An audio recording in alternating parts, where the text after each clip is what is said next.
우리 297페이지 펼쳐보실게요. 인구와 건강, 인구와 출산 한번 보실게요.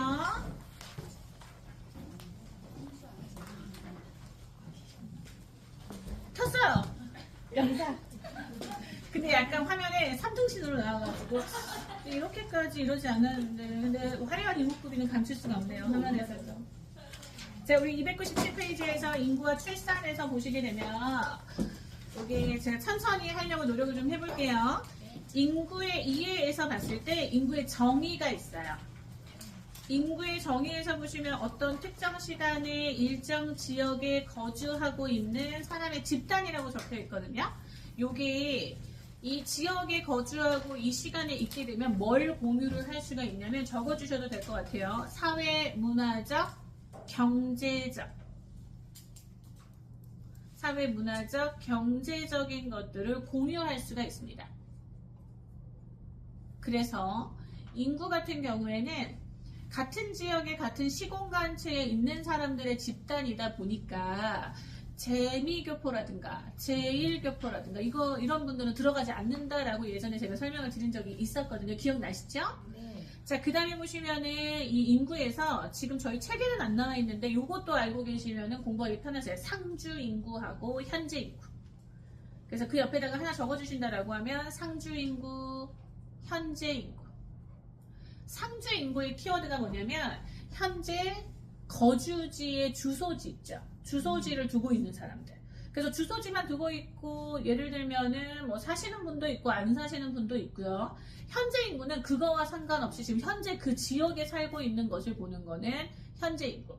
상주 인구 같은 경우에는 주소를 둔 인구의 집단을 의미를 해요. 그래서 주소지가 없으면서도 있을 수 있고 주소지가 있는데도 불구하고 뭐 없을 수도 있고 이런 상황들 이제 주소지라는 키워드가 들어가 줘야 돼요.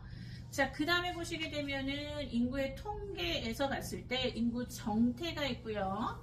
인구 동태가 있어요. 근데 여러분 기억을 한번 나시는지 한번 볼게요. 인구 정태는 그 인구의 성격적인 부분을 보는 거예요.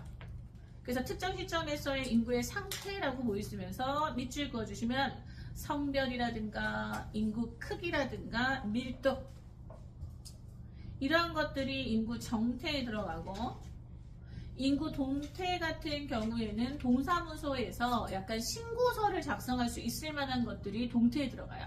변동을 주는 것들. 일정 기간 동안의 인구 변동이라서 출생이라든가 사망이라든가 뭐 혼인이나 이혼이나 전입, 전출 뭔가 동사무소에서 신고서를 작성하는 것들이 인구 동태에 속한다.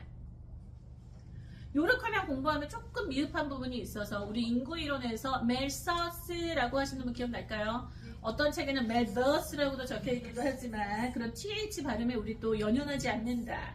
멜더스, 멜서스.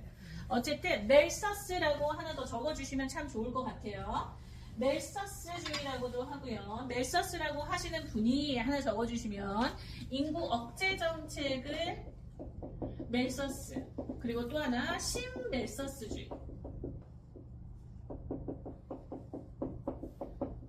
라고 보면서 멜서스라고 하시는 분은 성직자 출신이세요. 성직자. 그렇다 보니까 인구이론을 최초로 하신 분은 아니지만 이론을 정립한 분은 아니지만 인구를 억제해야 된다라고 최초로 하신 분이에요.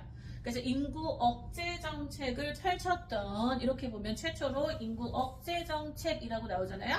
그럼 멜서스. 그래서 이분이 주장하셨던 게 뭐냐? 금용, 만혼주의.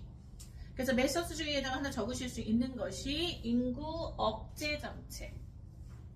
적어주시고 예시에다가 금욕주의라든가 만혼주의라든가 이런 표현이 적혀있다라고 하면 멜서스. 근데 이제 멜서스가 주장하는 게 틀린 말은 아니다. 인구 억제 정책을 펼쳐야 되는데 뭔가 인구의 욕구를 인간의 욕구를 억제시켜주는 것 같은 경우에는 범죄를 일으킬 수 있다라고 주장하셨던 분이 신멜서스주의의 플레이스라고 하시는 분이 있어요. 플레이스는 만혼이나 금욕을 하지 말고 뭘 열심히 해주자? 을 하게 되면 인구를 억제시킬 수 있다라고 했어요. 그래서 멜서스하고 신멜서스주의를 구분하는 문제가 가장 좀 빈도가 있는 편이고 또 공부를 열심히 하다 보면은 늘 보기로 나오는 마가렛 생거 여사님이 궁금할 수가 있어요. 마가렛 근무하거나 이런 거 중요하지 않죠? 네. 옆에다가 하나 적어주시면 미국의 보건간호사예요. 그래서 미국의 보건간호사. 마갈 생거라고 하시는 분은 미국의 보건간호사. 이분이 어떤 일을 했냐면 미국의 산하제한진료소를 설치했던 분이에요. 그래서 미국의 산하제한진료소를 설치했던 미국 간호사는 누구입니까? 라고 혹시나 나온다라고 하면 마가렛 여사님. 간호사이셨고 참 멋진 일을 하셨네요. 자기 이름을 좀 이론적으로 남겼으니까. 그렇지 않나요? 여러분들도 이름을 남기시길 바라면서 저는 이름을 못 남겼는데 이름을 남긴 척은 한 적은 있어요. 음반을 내지 않았는데 레코드사에 가서 민윤이 일집 있나요? 없는데 이상하다. 인디밴드 중에서 굉장히 유명한데 이런 헛소리 하면서 당연히 없지. 앨범을 낸 적이 없으니까. 아무 말 대잔치 여러분. 일어나라 깨어나라. 자, 인구 통계에서 보시게 되면 또 하나 적으실 수 있는 게 인구 구조예요. 인구 구조. 인구 구조가 질적 기준하고 양적 기준으로 나뉘게 됩니다. 그래서 저는 한 번 정도는 적으시면서 공부를 하셔도 될 것 같아요. 자, 인구 구조에서 질적 기준은 직업이나 교육이나 인종이 들어가는 건 인구 구조에서 질적 기준에 속해요. 저희 책에 안 나와 있어서 제가 좀 추가적으로 말씀을 드리는 거예요. 근데 양적 기준에 들어가는 게 뭐냐면 바로 연령이에요. 그래서 나 이거 너무 어려운데 이해하기. 근데 저도 문제를 풀어보니까 양적 기준엔 딱 연령 하나만 들어가거든요. 그렇다 보면은 양적 기준만 외우고 계시게 되면 좀 더 공부하기가 편하지 않을까라는 생각이 들고, 자, 그 다음에 3번에서 보시게 되면 인구 성비. 자, 성비의 정의에서 보시면 자, 키워드가 여자 100명에 대한이 돼요.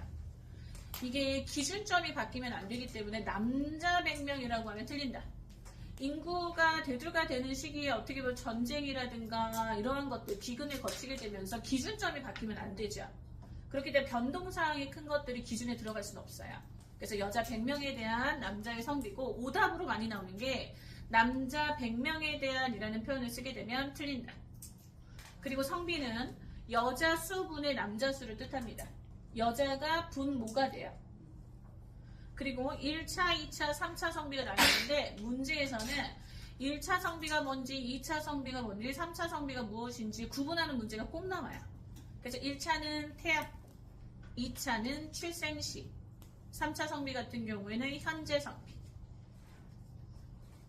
자, 그리고 성비는 남자가 더 높아요. 근데 현재 성비에서 나이가 들어가면서 평균 수명이 여자가 높나요? 남자가 높나요? 여자가 높죠. 그래서 나이가 들면서는 성비는 높아진다가 아니라 낮아져요.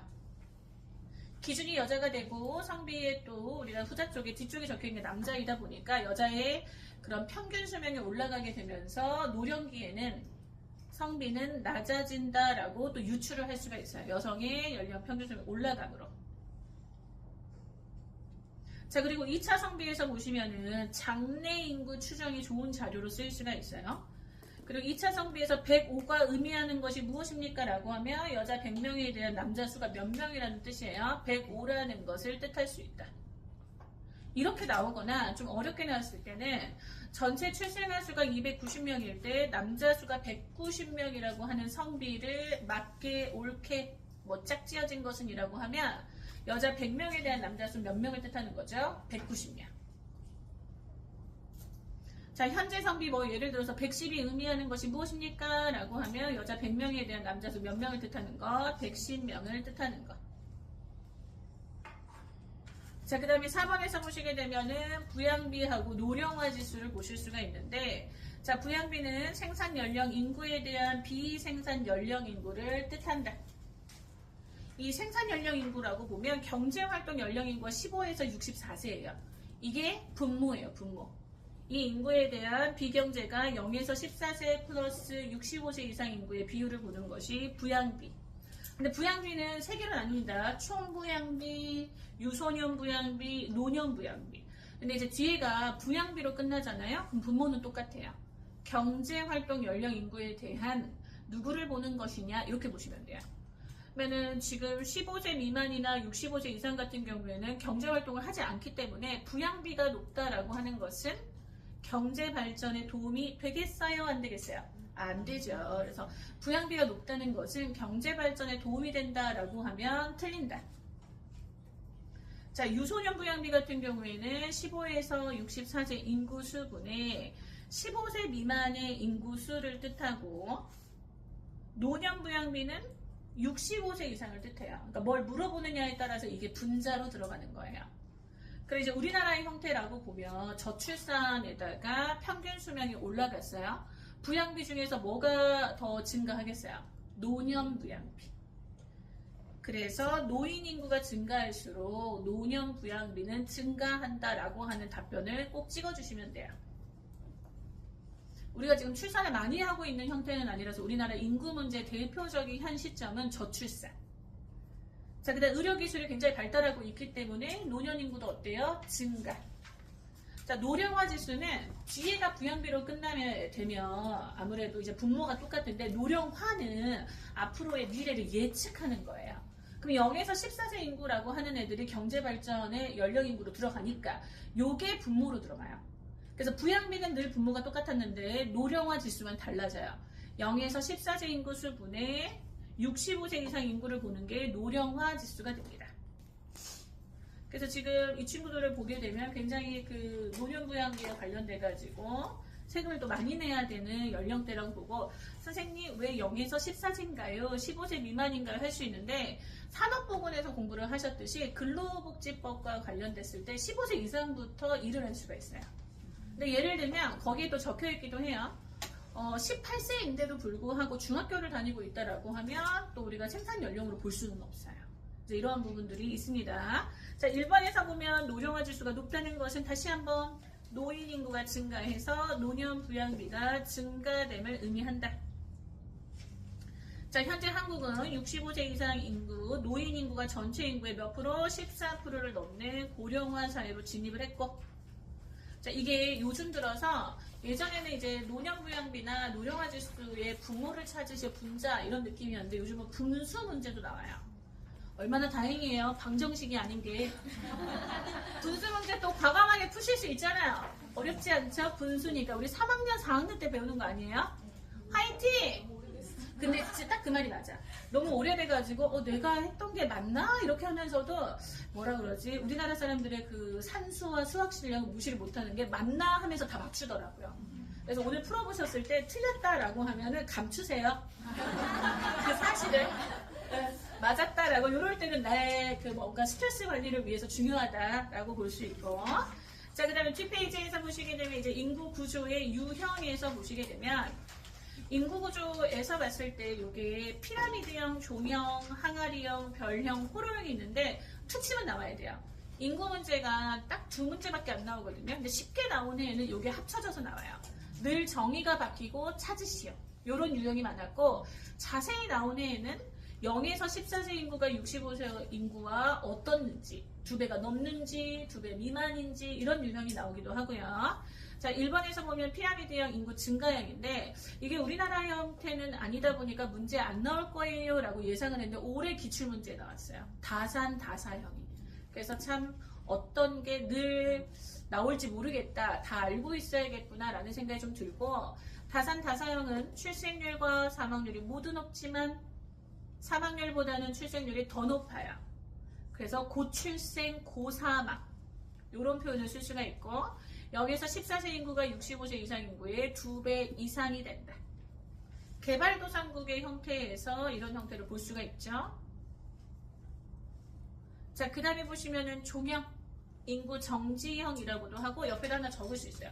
이상적인 인구 형태가 됩니다. 이상적인 인구 형태. 물 좀 마셔도 되겠죠, 여러분? 지금 약간 치약처럼 넘어올라 그래, 이렇게. 바짝바짝 말랐어요. 자, 소산소사형이고요. 출생과 사망률이 모두 낮아서 인구 정체가 되는 이상적인 인구 구조라는 표현을 써요. 0에서 14세 인구가 65세 이상 인구의 2배 정도는 되니까 선진국형이라고 얘기를 하거나, 이상적인 인구 형태 또는 정지형이라고도 해요. 0에서 14세 인구가 65세 이상의 2배와 같기 때문에 저출산 저사망이기는 하나 2배 정도는 되니 선진국형이다, 이상적인 인구 형태다 요때부터 이제 인구 노령화가 된 게 아니라 인구 노령화로 인한 노인 문제가 문제시 되고 있어요. 이제 우리가 이거에 대해서 준비를 해줘야 된다. 자, 그 다음에 3번에서 보시게 되면 인구 감소형. 출생률 감소로 인해서 출생률, 사망률 모두 낮기는 하거든요. 근데 출산율이 더 낮아요. 그래서 인구가 감소하는 형태고, 프랑스, 한국, 일본 같은 경우에 선진국이거든요. 그래서 선진국형이다라고 똑 떨어지는 것은 종형이고, 일부 선진국가가 포함됐다라고 하는 것은 항아리야. 0에서 14세 인구가 65세 이상 인구의 2배 이하예요. 그래서 우리가 감퇴형이라고 하는 거나 아니면 인구가 감소하는 형태. 자, 그 다음에 보시면은 4번에서 별형이 있어요. 도시형이라고도 하고 유입형. 생산 연령 인구가 굉장히 많이 살고 있는 서울의 형태라고 보시면서 15에서 64세 인구가 전체 인구의 몇 프로를 초과했어요? 50%. 자, 5번에서 보시면 호로형이라고도 하고 표주박형, 농촌형 또는 뭐 유출형이라고도 하는데, 요게 이제 생산 연령 인구가 도시로 다 빠져나가는 형태를 볼 수가 있습니다. 그래서 15에서 64세 인구가 전체 인구의 몇 프로 미만이다? 50% 미만. 그래서 우리가 표주박 모양처럼 생겼다라고 하거나 호롱불 모양처럼 호로형이라고도 볼 수가 있어서 이 인구 구조의 유형을 한번 봐주시고요. 자, 이게 뭐 그림에서도 보실 수 있지만 인구와 관련돼 가지고 우리나라에서는 인구 통계를 몇 년마다 하냐면 5년 간격으로 해요. 그래서 그 옆에다가도 하나 적어주신다라고 하면 우리나라 5년 간격으로 인구 통계 전수조사를 합니다. 5년 간격. 그리고 우리나라의 최초의 인구조사는 몇 년도라고 혹시 기억이 나실까요? 1925년. 어머, 어떡해나 이거 기억이 안 나. 이러실 필요 없어요. 딱 2번 들으셨어요. 저도 지금 여러분들한테 2번째니까 그렇게 힘있게 얘기도 안 했어. 혹시나 또 문제에서 나올까봐 라고 말씀을 드리지, 1925년에 우리나라 최초 인구조사가 이루어졌습니다.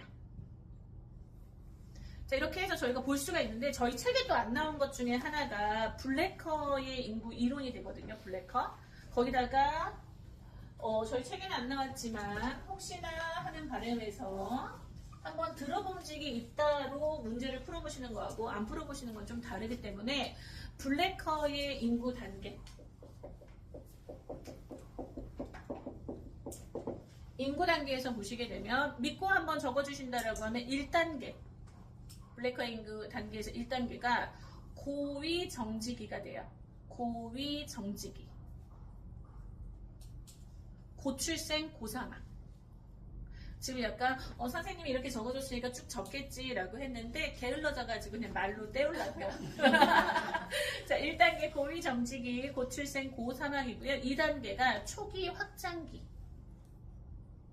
자, 요때 키워드가 뭐냐면 산업화를 겪고 있는 단계예요. 산업화. 초기 확장기는 산업화를 겪고 있는. 자, 3단계부터가 어떤 단어가 들어가냐면 핵가족화. 3단계가 핵가족화. 저출생, 저사망이에요. 저출생, 저사망. 자, 4단계 저위 정지기.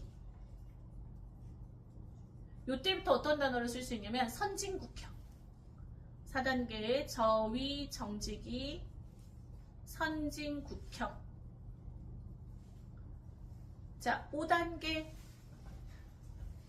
실망했어? 4단계에서 끝날 줄 알았는데 내가 블래커의 5단계라고 안 했나요? 여기까지가 마지막인데 감퇴기예요. 5단계가 감퇴기. 이때부터 이제 저출생, 저사망으로 인해서 이때부터 감퇴형이라는 표현을 쓸 수가 있어요. 사실 저는 시험 문제에서 5단계가 나오지 않을까 감퇴기라고 생각을 했는데 이 출판사와 관련된 문제집에서는 3단계를 문제로 냈더라고요. 3단계를. 근데 이제 다른 출판사 같은 경우에는 5단계에 좀 더 집중을 하고 있어서 그래도 어떤 게 맞다라고 볼 수는 없으니까 5단계하고 3단계 정도를 좀 눈여겨보시는 거를 추천을 해드려요. 자, 우리 여기까지 하고 문제를 한번 풀어보도록 할까요?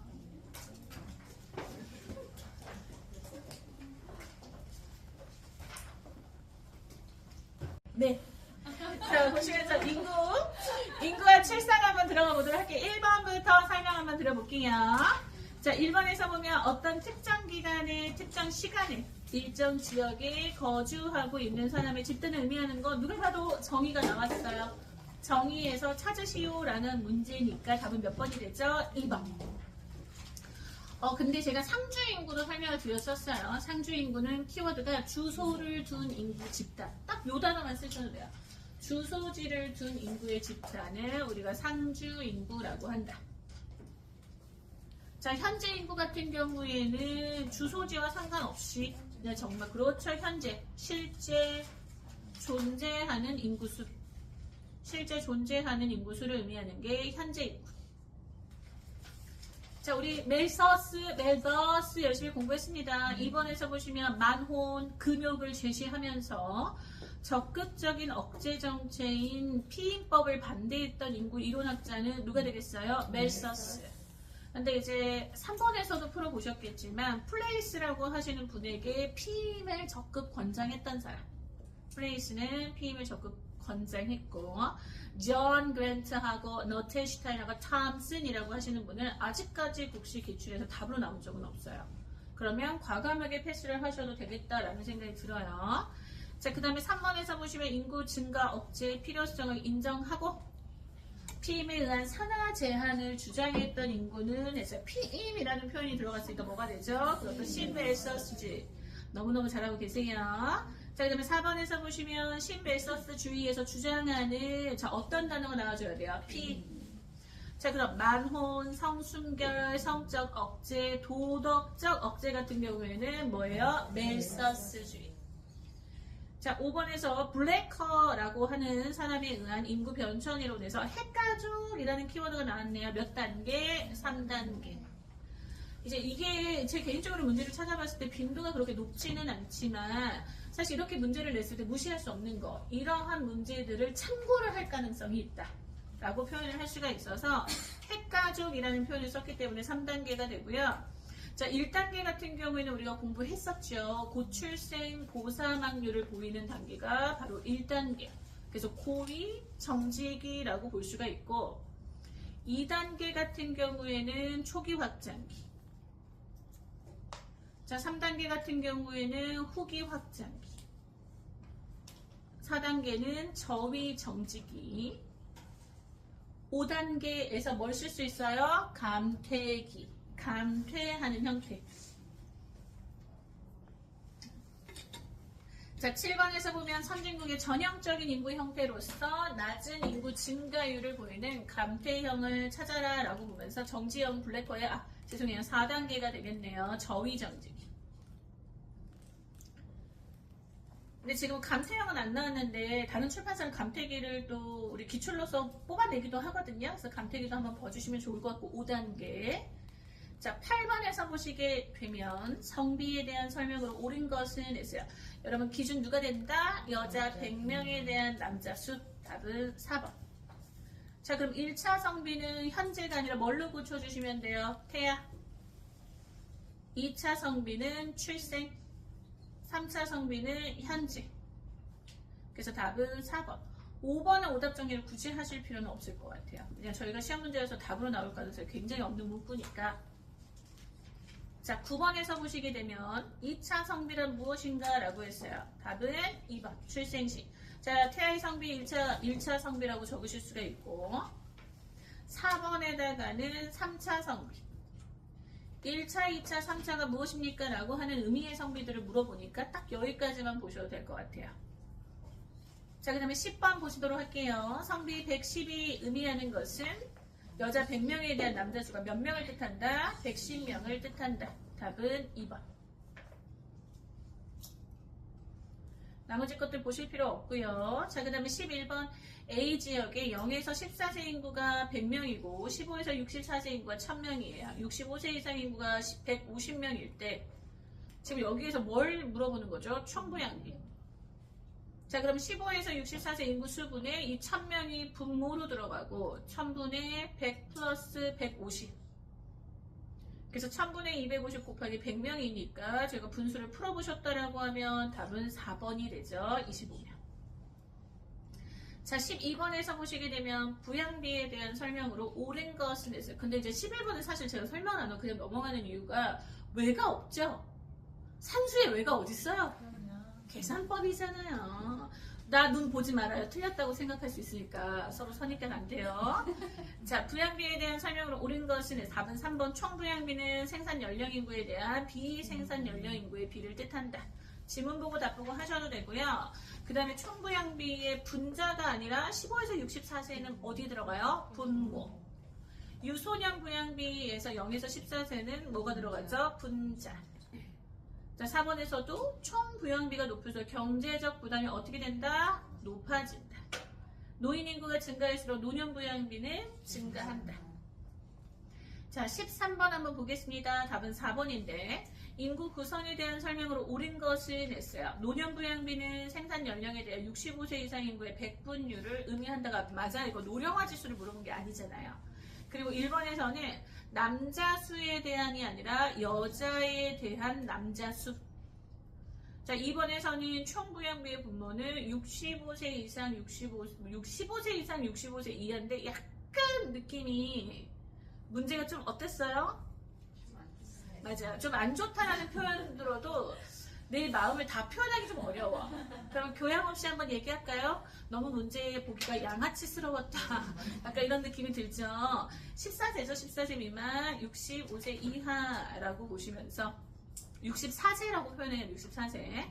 자, 3번에서 보시게 되면은 바꿔주셔야 돼요. 노령화 지수는 유소년 인구 0에서 14세분의 65세 이상을 보는 거고 답은 4번이 되겠습니다. 5번 틀린 거 이해되시죠? 자, 14번.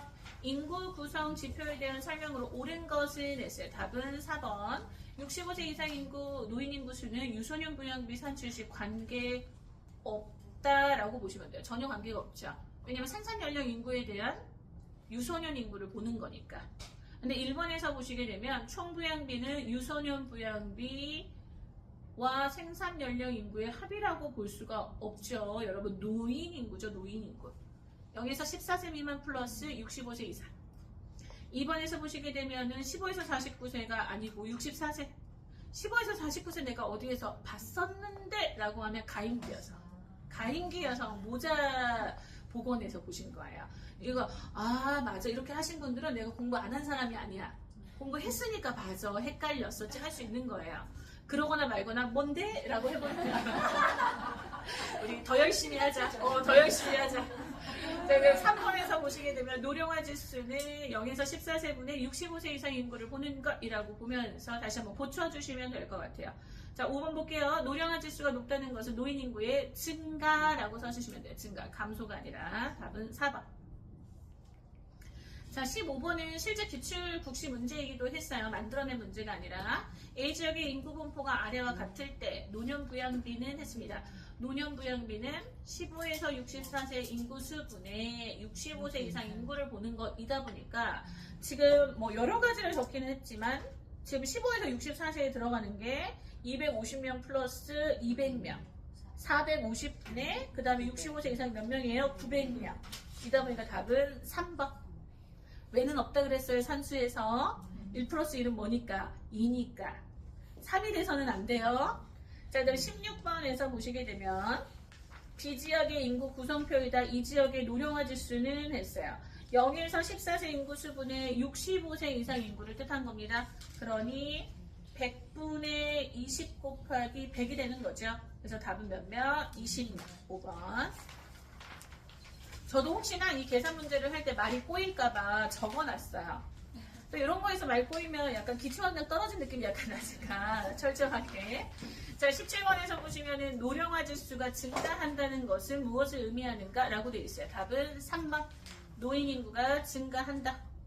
노령화 지수는 0에서 14세 인구 수분의 65세 이상을 보는 것이다 보니까 청소년 인구가 증가했다라고 볼 수는 없고 부양비도 감소가 아니라 증가. 평균 수명은 어떻다라고 보셔야 돼요.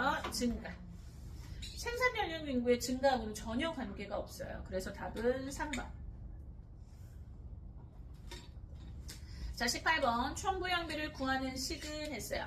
보시면은 15에서 64세 인구분의 15세 미만 플러스 65세 이상이 되는 거고 예를 들면 여기서 코멘트를 좀 적을 수 있을 만한 게 2번은 뭐예요? 유소년 부양비. 5번 같은 경우에는 노령화 지수. 3번은 뭘 보는 거죠? 지금 노년 부양비. 노년 부양비 15에서 64세 인구 수분의 65세 이상 인구 맞잖아요.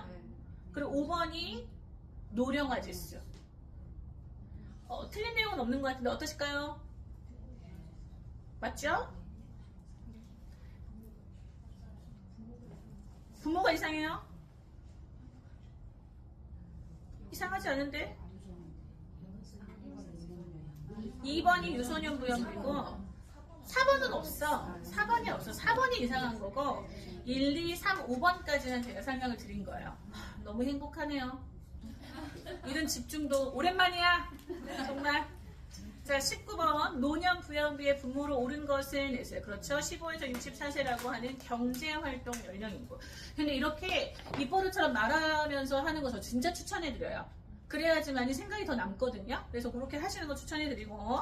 자, 20번에서 보시면은 15에서 64세 인구 100명에 대한 15세 미만의 인구수를 보는 거는 2번입니다. 유년 부양비. 뭐뭐에 대한 앞에 있는 게 뭐냐면 분모예요. 그 뒤에 있는 게 분자고.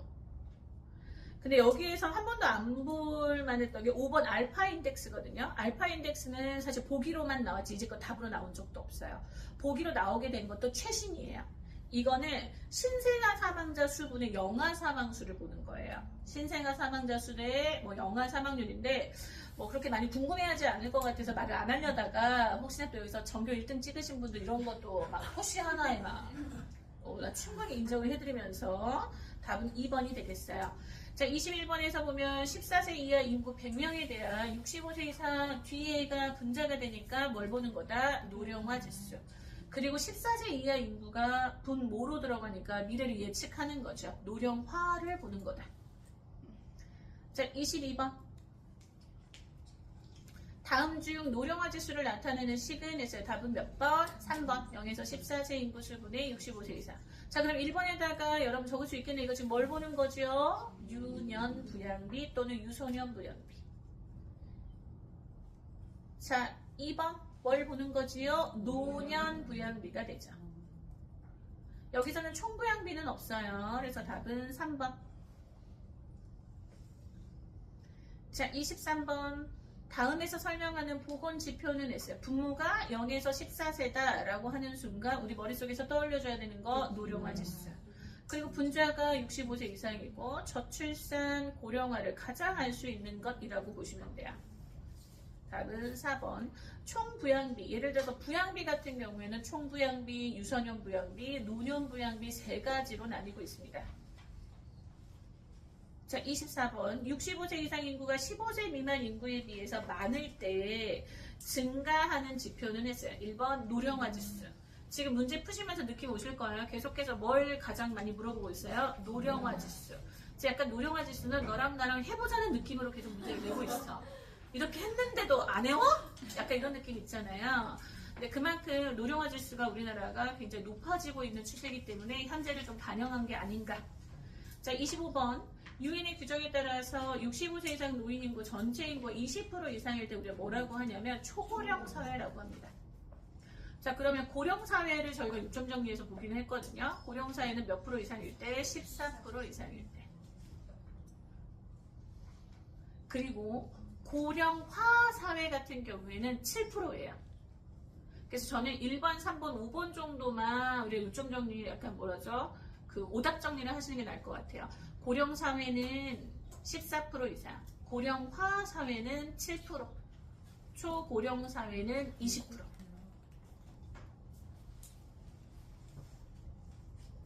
자, 26번 한번 넘어가도 될까요? 자, 생산 연령 인구의 많은 유입으로 전체 인구의 50% 이상을 차지하는 인구 유형은?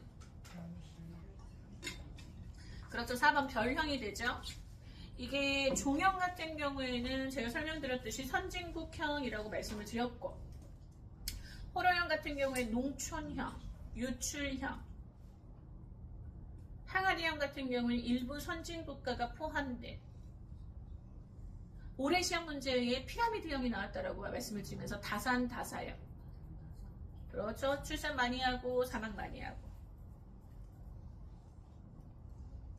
자, 27번에서 보면 출생률이 사망률보다 더 낮아 인구가 감소하는 유형으로 14세 이하 인구가 65세 이상 인구가 2배 이하이면서 평균 수명이 높은 선진국형. 자, 선진국형이라고 적혀 있어가지고 약간 헷갈리셨죠? 그쵸? 근데 여기서 출생률이 사망률보다 더 낮다라고 했어요. 이거는 뭐예요? 항아리요.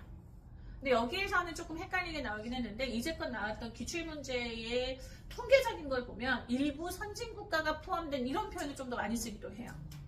그래서 지금은 좀 헷갈리셨겠지만 그럼 두 가지를 들고 가는 거죠. 더 낮아서 인구 감소에다가 키워드라고 보시면서 일부 선진국가가 포함됐다.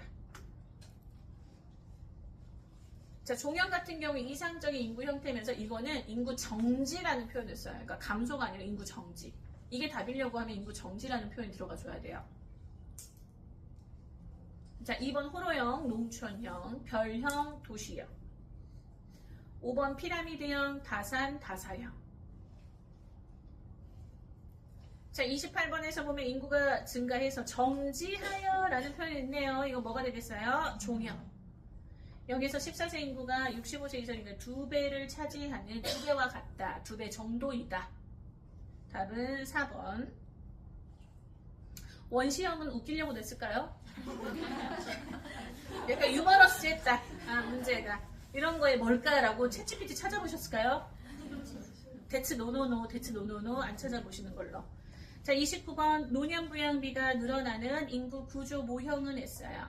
그렇죠, 여러분. 노년 부양비 이미 늘어났어요. 부양비의 문제점이 대두되게 된 시기는 조형이고 이미 늘어나가지고 심각한 문제를 초래하는 것은 항아리형이에요. 이때부터 노인 인구가 몇 프로 이상을 차지를 하냐면 10% 이상. 그래서 항아리형 옆에다가 노인 인구가 10% 이상을 차지하는 것. 형태. 종형, 이상적인 인구형, 선진국형, 도시형, 별형. 도시형, 별형. 그 다음 피라미드형, 다산, 다사형. 자, 30번. 고출생, 고사망을 보이면서 0에서 14세 인구와 65세 이상 인구의 2배가 넘어가는 형태라고 하며 5번 피라미드형. 그렇죠. 우리 인생 선배님도 어떻게 피라미드형에 살아보셨었나요? 또 인생 선배님들 네라고 하는 순간 난 할 말이 없어서. 왜냐면 제가 경험을 한 게 아니니까. 저는 다산다사는 아니고 핵가족화가 됐던 시기이지 않았나라는 생각이 드는데 좀 비슷하실 것 같기도 하고. 자, 그 다음에 보시게 되면 15에서 64세 인구가 전체 인구의 50% 미만을 차지하는 이라는 표현을 썼어요. 지금 생산 연령 인구가 다 빠진 형태, 유출형이 되죠. 뭐죠? 호로형, 농촌형. 자, 그 다음에 32번. 인구 정태 통계에 대한 해당하는 것은 했습니다. 뭔가 그 인구에 관련돼서 성비라든가 연령이라든가 성격적인 부분이 들어가는 것은 4번 인구 피라미드. 결혼율이나 사망률로는 저희가 이거는 변동사항을 보는 거니까 동태가 되죠. 출생, 결혼, 사망, 성장은 변동이에요. 자, 그리고 33번에서 보시면 인구 동태 통계에 해당되는 것은 했어요. 답은 5번. 그렇죠. 출생률. 동태에 들어가는 게 출생이나 사망이나 혼인이나 이혼이나 이러한 것들이 뭔가 동사무소에서 우리가 신고서를 작성할 수 있을 만한 것이 동태에 들어간다 라고 보시면서 여기까지 저희가 문제를 또 풀이를 했네요.